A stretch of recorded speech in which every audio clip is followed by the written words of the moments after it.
Hi guys, আমি তোমাদের friend Dolly চলে এসেছি একটা পার্টি মেকআপের ভিডিও নিয়ে। এই ভিডিওটা আমি এরকমভাবে, আমি তো অনেক সাজাই কিন্তু ভিডিও ছাড়তে পারি না, কিন্তু এই ভিডিওতে আমার প্রচুর এক্সপিরিয়েন্স হয়েছে, কিছু ব্যাড লাক কিছু গুড লাক, ওই জন্য তোমাদের দিচ্ছি। দেখছো এই পার্টি মেকআপ যা করছি, হঠাৎ করতে করতে কারেন্ট চলে গেছে।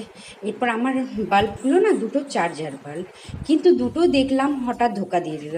দেখতে পাচ্ছ বাইরের দিকে একটু আলো বলে আমি তখন করতে পারছিলাম।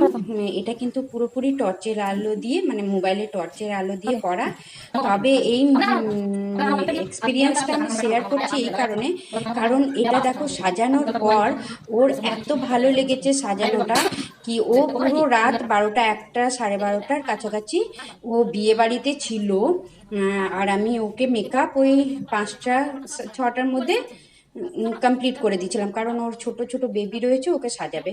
তারপর ও মেকআপটা মাস কিছু হয়নি বলে, দিদি তুমি কোথায় গিয়ে আমাকে মেকআপ করেছো? আমার মেকআপ যেমন কি তেমনি, হ্যাঁ খুব ভালো মেকআপ হয়েছিল, কিন্তু এই অন্ধকারের মধ্যে তুমি এরকম মেকআপ করেছো, এত গরমের মধ্যে। আমার স্টুডেন্টরা ওকে হাওয়া করছিল, জানি না, আমার খুব ব্যাড লাক, গিয়ে কারেন্টটা চলে গেছিলো। আর আমার একটু ইনভার্টার নেই, তোমাদের নিয়ে বলি কথাটা। এই তো নতুন পার্লার করছি, তোমরা দেখতে পাচ্ছ। আগের পার্লার আমার, এখন নতুন পার্লার করেছি, মেকআপ স্টুডিও করেছি, তো আস্তে আস্তে সব নিচ্ছি।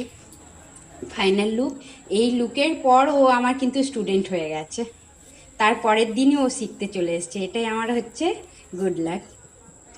ও টিকটক हमरे सास के 4 बेटा 3 बाबे का, एगो हमरे मरदा एगो हमरे